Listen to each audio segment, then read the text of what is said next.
ప్రస్తుతం మనతో పాటు ప్రముఖ ఆధ్యాత్మికవేత్త వేదిక్ ఆస్ట్రాలజర్ గోనుగంట్ల సురేష్ బాబు గారు ఉన్నారు. గురువుగారితో మాట్లాడేద్దాం. నమస్కారం గురుగారు. నమస్కారం అండి మణికంఠ గారు. ఏప్రిల్ మాసం విశేషంగా కుంభరాశి వాళ్ళకి హైలైట్స్ ఏంటంటారు? ఎలాంటి అదృష్టం ఈ నెల తీసుకురాబోతుంది? ఎలాంటి జాగ్రత్తలు తీసుకుంటే ఈ నెల విశేషంగా వెళ్ళి కలిసి వస్తుంది అంటారు? కుంభరాశి చూస్తే వీళ్ళకి ఒక మంచి టైం ఏప్రిల్లో ఉందని మనం చెప్పుకోవచ్చు. ఏదో చిన్న చిన్నవి తప్పక ఓవరాల్గా ఈ మంత్ వీళ్ళకి బాగుందని మనం గమనించాలి. వీళ్ళకి మనం ఉగాది రాశి ఫలాల్లో కూడా చెప్పుకున్నాం. ఉగాది నుంచి వాళ్ళకి ఒక అప్పర్ ట్రెండ్ స్టార్ట్ అయిపోతుందని చెప్పుకున్నాం. అందులో భాగంగా ఏప్రిల్లో కొంచెం బాగుంటుంది. ఆ తర్వాత జూన్ నుంచి అలా డే బై డే వాళ్ళకి అంతా బాగుంటుందని మనం గమనించుకోవాలి. ఆ వీడియో చూసిన తర్వాత చాలామంది ఫోన్లు కూడా నాకు చేస్తున్నారు. పర్సనల్గా వాళ్ళ జాతకం అంతా చూపించుకుంటూ ఉన్నారు.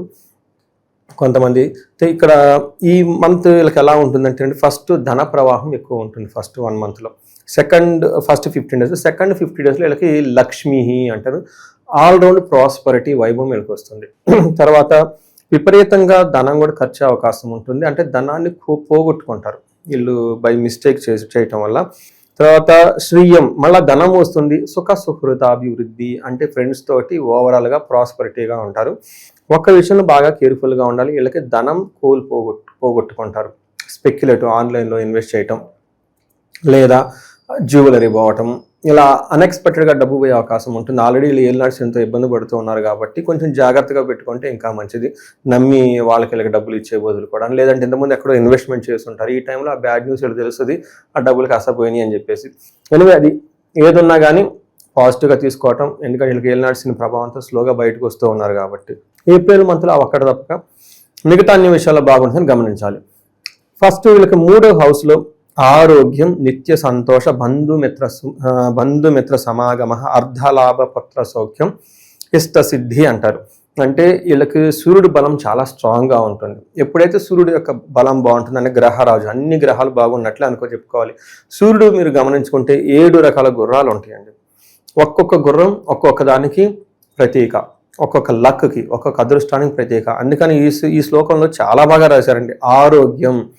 ఆరోగ్య ప్రదాత సూర్యుడు అండి. ఎప్పుడైతే సూర్యుడు బాగుంటారు, హెల్దీగా ఉంటారు. అప్పటిదాకా హెల్త్ వర్క్ బాగలేకపోయినా లాంగ్ దీర్ఘకాలంగా ఇబ్బందులు పడుతూ ఉన్నా ఈ మంత్ వాళ్ళకి క్లీన్ అయిపోతారండి.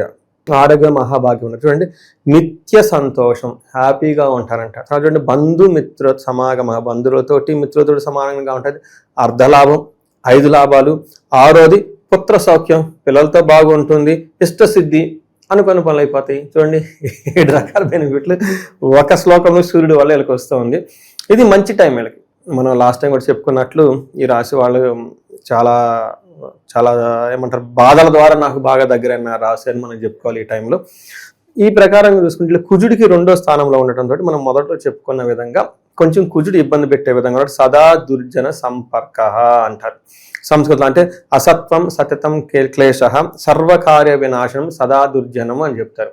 అంటే వీళ్ళకి ఏమవుతుందంటే కుజుడు కొంచెం ఇబ్బంది పెట్టే విధంగా ఉన్నారు. ఏ విధంగా ఇబ్బంది పెడతారంటే దుర్జన సేవ, వీళ్ళు కావాలని చెడు సమాసాలు పెట్టే అవకాశం ఎక్కువగా ఉంటుంది. పోయి ఎవరో చెత్త పనులు చేస్తారు, దుర్మార్గ పనులు చేస్తారు, వీళ్ళు పోయి వాళ్ళకి హెల్ప్ చేయటం, వాళ్ళకి ఏదో రకరకాల పనులు చేయాలనుకుంటారు. ఫైనల్గా ఏమవుతుందంటే అలా చేయటం వల్ల వీళ్ళ తలపెట్టిన కార్యక్రమం ఆగిపోయే అవకాశం ఉంటుంది.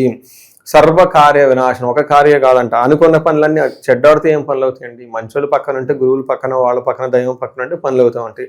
పోయి ఎవరో చెడ్డ వ్యక్తిని నమ్ముకొని వాడు చెప్పిన మాటలకు ప్రలోభాలు అయ్యి చివరికి ఏం ముగులుతుందంటే నాకు నాశనమే కాక ఇంకేమనుకుంటే సర్వకార్య వినాశనం అంటే అన్ని కార్యాలు పోతాయంట. అందుకని చెప్పేసి మనకి శ్రీరామమ్మ చంద్రమూర్తికి వశిష్ఠ మహర్షి ఫస్ట్ ఒక సీక్రెట్ చెప్తాడు. ఏంటంటే సత్సంగ్, సాధు సాంగడం. ఎప్పుడు మంచి వాళ్ళ పక్కన ఉంటే ఏదో ఒక రోజున మనం కూడా మంచి వాళ్ళగా అయిపోతాం. ఎప్పుడు బాగా మంచి సన్మార్గులు ధనం సంపాదించుకోవడం వల్ల నలుగురు మన మధ్య ఉంటే వాళ్ళు కూడా మనం ఏదో ధనం సంపాదించేసుకుంటాం. మనం ఇంకా ఉల్టా చేస్తే ఉల్టాగానే లైఫ్ ఉంటుంది అని చెప్పేసి మనకు అందరూ చెప్తూ ఉంటారు. ఎందుకు ఈ విషయంలో చెప్పాల్సి వచ్చిందంటే ఆల్రెడీ నడిచిన ప్రభావంతో ఉన్నారు, కొంచెం ఇప్పుడే లైన్లో వస్తూ ఉన్నారు. ఈ టైంలో మళ్ళీ పోయి చెడ్డ సమాసాలను పెట్టుకొని వాళ్ళు ఏదో చేసి వాళ్ళతో మోసపోయేదానికి పోయి మళ్ళీ అయ్యో నేను మంచివాడిని ఎదుటి వాళ్ళు చెడ్డవాళ్ళు అనుకుంటే ఆ డెసిషన్ తీసుకుంది మీరే కదా, కొంచెం జాగ్రత్తగా ఉండమని చెప్పేసి ఒక ఏమంటారో ఒక హింట్ లాగా సూచనలాగా ఇవ్వడం జరుగుతుంది ఈ రాశి వాళ్ళకి. దీంతో పాటుగా శుక్రుడు వీళ్ళకి 4వ స్థానంలో ఉండటంతో చాలా మంచి యోగ్యతనిస్తూ ఉంటారు. అంటే వాళ్ళ కుజుడు ఇబ్బంది పెడుతున్నా కానీ శుక్రుడు 4వ స్థానంలో ఉండటంతో చాలా బాగుంటుంది. స్వబుద్ధి బంధుభి, బంధు సన్మాన, శ్రీ సంభాషణ సంభ్రమ అంటారు. అంటే 4వ స్థానంలో శుక్రుడు ఉంటే ఏమవుతుంది, బుద్ధి చాలా స్ట్రాంగ్గా ఉంటుంది. అంతేకాకుండా బంధు సన్మానం, బంధువుల నుంచి మంచి పెళ్ళిళ్ళకి వెళ్ళటం, వాళ్ళు బాగా అప్రిషియేటం అలా ఉంటారు. స్త్రీ సంభాషణ సంభ్రమ, లేడీస్తో చక్కగా మాట్లాడుతూ కలివిడిగా అన్ని పనులు వాళ్ళ ద్వారా సాధించుకుంటూ ఉంటారు. అంతేకాకుండా ఇన్ కేస్ స్త్రీలు అయితే జెంట్స్ ద్వారా వాళ్ళ ఇంట్లో కానీ బయట వాళ్ళతో చక్కగా కలిసేసి అన్ని పనులు చేసుకుంటూ ముందుకెళ్ళిపోతూ ఉంటారు. పుత్ర మిత్ర కళాత్రాది విద్యా గోష్ఠి, ఈ మాట నాకు ఎందుకు బాగా నచ్చుతుందండి. పుత్ర మిత్ర కళాత్రాది, ఏదో రిథమిక్గా కూడా ఉంటుంది చెప్పుకోవడానికి. పాత సినిమాల్లో పెద్ద పెద్ద డైలాగులు చెప్తారు ఏంటి, అట్లా ఉంటుంది అనమాట చదువుతూ ఉంటే. పుత్రులు అంటే సంతానం, పిల్లల ద్వారా, మిత్రులు అంటే ఫ్రెండ్స్ ద్వారా. ఇక్కడ కళాత్ర అంటే భార్య, అంటే స్పౌస్, హస్బెండ్ కానీ భార్య, వీళ్ళ ద్వారా మంచి ఒక డిగ్నిఫైడ్గా మాట్లాడుతూ విద్యా గోష్ఠి, మంచి మంచి విషయాలు తెలుసుకుంటూ వాళ్ళ ద్వారా వీళ్ళ ప్రాబ్లమ్స్ వాళ్ళ ప్రాబ్లమ్స్ ఇలా తెలుసుకుంటూ ఒక మంచి స్ట్రాంగ్గా వెళ్ళిపోయే అవకాశం ఉంటుంది. ఇంకొకటి వీళ్ళకి ప్రొఫెషనల్ మ్యాటర్స్లో చాలా బాగుంటుందండి. మనం సూర్యుడు కూడా చెప్పుకున్నాం మొదట్లో, సూర్యుడు బాగా చాలా స్ట్రాంగ్గా ఉంటారు. అదేవిధంగా ప్రొఫెషనల్ మ్యాటర్స్లో చాలా చక్కగా కంఫర్టబుల్గా హ్యాపీగా ఉండే అవకాశం బెస్ట్ టైంలో అయితే వీళ్ళు ఉన్నారని చెప్పుకోవచ్చు. కుజుడి విషయంలో జాగ్రత్తగా ఉండాలి. ఇక నక్షత్రాలు వాళ్ళకి ఎలా ఉంటుంది రాశికి సంబంధించి? ధనిష్ట నక్షత్రం వాళ్ళకి ఐశ్వర్యము, జయము, ధనలాభము చూపిస్తుంది. అయితే వీళ్ళకి గొడవలు వచ్చేది అన్నదమ్ముల మధ్య బేసికల్గా, లేదంటే భూముల గురించి ఇట్లాంటి విషయాల్లో గొడవలు వచ్చే అవకాశం ఉంటుంది. భయం కూడా ఉంటుంది. నేను ధనిష్ట నక్షత్రం గురించి ఒక చిన్న రెమెడీ చెప్పాలనుకుంటే, చాలాసార్లు ప్రతిసారి మీరు అడుగుతూ ఉంటాను, నేను మధ్యలో ఎక్కడో మిస్ అయిపోతూ ఉంటుంది నాకు. ఆ తర్వాత ఎప్పుడో బయట నేను కార్ డ్రైవ్ చేసినప్పుడు ఏదో గుర్తొస్తూ ఉంటుంది, మళ్ళీ మర్చిపోతూ ఉంటాను. బట్ ఎనీవే ఈ టైంకి చెప్పాలని అనిపించింది. ఎందుకంటే ధనిష్ట నక్షత్రం వాళ్ళకి, ఈ నక్షత్రానికి సింబలు ఢమరు. ఓకే, మనకి ఏమంటారు మధ్యలో డోల్ అంటారు కదండి, ఒక ఢమర్ అనమాట. లేదంటే ఫ్లూట్, మనకి మురళి అంటారు కదా, ఈ పిల్లల గురువు అంటారు. ఈ రెండింటిని రిప్రజెంటేషన్ చేస్తూ ఉంటుంది. ఈ నక్షత్రానికి పేరు ధన ఇష్ట, ధనిష్ట అంటే ధనం అనేది అట్రాక్ట్ అవుతుంది, ఇలాగే సంపదలు ఈజీగా వస్తాయి అని చెప్తూ ఉంటారు. అయితే ఒక కండిషన్ పెట్టారు శాస్త్రంలో. మరి ధనిష్ట నక్షత్రం పుట్టిన వాళ్ళందరూ ధనం రావాలి కదా, ఎందుకు రాదు అంటే ఆ యొక్క సింబల్ ఢమర్ ఉంటుంది కదండి, దాన్ని ఒక లయబద్ధంగా మోగించగలగడం నేర్చుకోవాలి. ఎప్పుడైతే జిగ్జాగా చేసిన డబడబడ అంటుంది, అలా కాకుండా దాన్ని ఢమర్ని లేదంటే ఫ్లూట్ని చక్కగా ఒక లయబద్ధంగా మనం ఫ్లూట్ కనుక ప్లే చేస్తే అందరూ మనకు ట్యూన్ అయిపోయి మెచ్చుకుంటూ ఉంటారు కదా. ఫ్లూట్ చక్కగా వస్తే బాగా ఎంజాయబుల్గా ఉంటారు అనమాట. అదే ఫ్లూట్ సరిగ్గా వదకపోతే టప్ టప్ అని పోతారనమాట. ఏంటి గొడవ తీసేయమంటారు. ఎందుకు ధనిష్ట నక్షత్రం వాళ్ళకి ఇప్పుడు ఈ విషయం మీకు చెప్పాల్సి వచ్చిందంటే, ఈ ధనిష్ట నక్షత్రం వాళ్ళకి ఆ రిథం కావాలి లైఫ్లో. అయితే ఈ రిథం ఎలా వస్తుంది, ఇది చాలామందికి సీక్రెట్ ఎలా. మనకేం చెప్తారంటే శాస్త్రాల్లో చిదంబరం, అందరినే ఉంటారు చిదంబర రహస్యం అని కూడా అంటూ ఉంటారు. ఈ చిదంబరం అన్న ప్లేస్ కనుక ధనిష్ట నక్షత్రం వాళ్ళు విజిట్ చేస్తే ఆ రిథం అనేది వీళ్ళకి వస్తుంది. అక్కడ కూర్చొని మెడిటేషన్ చేయగలిగితే చాలా, అందుకని చిదంబర రహస్యం ఇదొక రహస్యం అది. అందులో ధనిష్ట నక్షత్రం వాళ్ళకి ఆ రిథమిక్గా చేయడానికి నటరాజ స్వామి అంటే అక్కడ ఉంటారు అనమాట. ఈ రిథానికి సింబల్, ఈ రిథానికి లయక కారకుడు ఎవరంటే ఈశ్వరుడు కాబట్టి ఆయన నటరాజ. అక్కడ నాట్యం చేస్తూ ఉంటారు కాబట్టి అక్కడికి వెళ్ళి కనుక మెడిటేషన్ చేయగలిగితే ఆ రిథం తెలుస్తుంది వీళ్ళకి. తద్వారా జీవితంలో ఎక్కడ ఎవరి దగ్గర ఎలా చేసుకుంటూ వెళ్ళిపోవాలన్న స్కిల్ వీళ్ళకి వస్తుందండి. ఇది చాలా బ్యూటిఫుల్ రెమెడీ. నాకు కూడా తర్వాత బట్ తెలిసిన తర్వాత నేను వెళ్ళొచ్చిన తర్వాత చాలా బాగుంది. అందరూ వెళ్ళాలని చెప్పేసి నేను కూడా కోరుకుంటున్నాను. ఇది ఇద్దరికి ఉంటుంది. మకర రాశిలో సగం నక్షత్రం ఉంటుంది, కుంభరాశిలో సగం నక్షత్రం ఉంటుంది. అందులో వీళ్ళకి ఏలినాటి ప్రభావం నుంచి బయటకు రావటం తర్వాత ఈ టైంలో అక్కడ కనుక విజిట్ చేసుకుంటే ఒక లైఫ్లో ఒక రిథమిక్ ఫ్లో వీళ్ళకి వస్తుంది. వీళ్ళ చుట్టూ ధనం సంపాదించే వాళ్ళు చాలా బాగుంటుంది. ఇది ఒక బ్యూటిఫుల్ రెమెడీ. ఈ నక్షత్రం వాళ్ళు లేదంటే రాశి వాళ్ళు, ధనిష్ట నక్షత్రం వాళ్ళు అంటే ఇది వాళ్ళకి ఖచ్చితంగా షేర్ చేయండి. వాళ్ళ జీవితంలో 10 రెట్లు పైకి ఎదిగితే ఆ పుణ్యం మీకు కూడా వస్తుంది. శతభిష నక్షత్రం వాళ్ళకి ఐశ్వర్యప్రదంగా ఉంటుంది, జయప్రదంగా ఉంటుంది.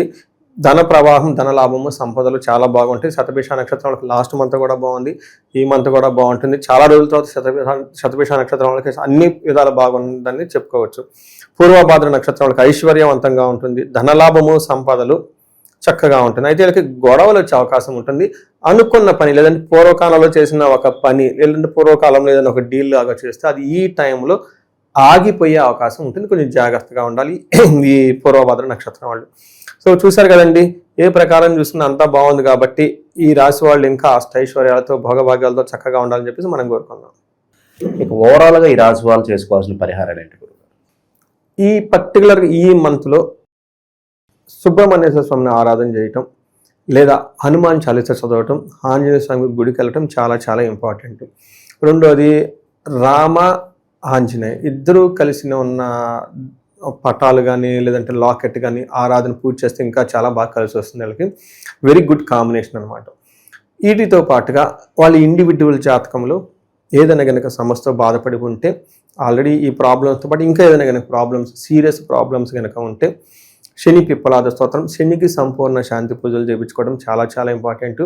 వాళ్ళ యొక్క దశలు అంతర్దశలు తెలుసుకొని ఆ గ్రహ శాంతులతో పాటు ఏడుకొన్న ఇష్టకామ్యం, స్వర్ణలక్ష్మి విశేష హోమమ, ధనం కావాలంటే, భార్యాభర్తల అన్యోన్య దాంపత్య పాశుపతాభిషేకము, లేదంటే హెల్త్ బాగలేదు మహామృత్యుంజయ మంత్రము, లేదంటే ఇంకా వీళ్ళకి ఏమైనా కనుక ప్రాబ్లమ్ ఉంటే వాటికి సంబంధించిన ఏదో వస్తే మనం కరెక్ట్గా వాళ్ళకి ఏది చేస్తే బాగుంటుంది, ఎలాంటి రెమెడీస్ చేస్తే బాగుంటుంది తెలపడం వల్ల వాళ్ళు చక్కగా 10 రెట్లు ముందుకెళ్ళే అవకాశం ఉంటుంది ఈ లైఫ్లో అంటే.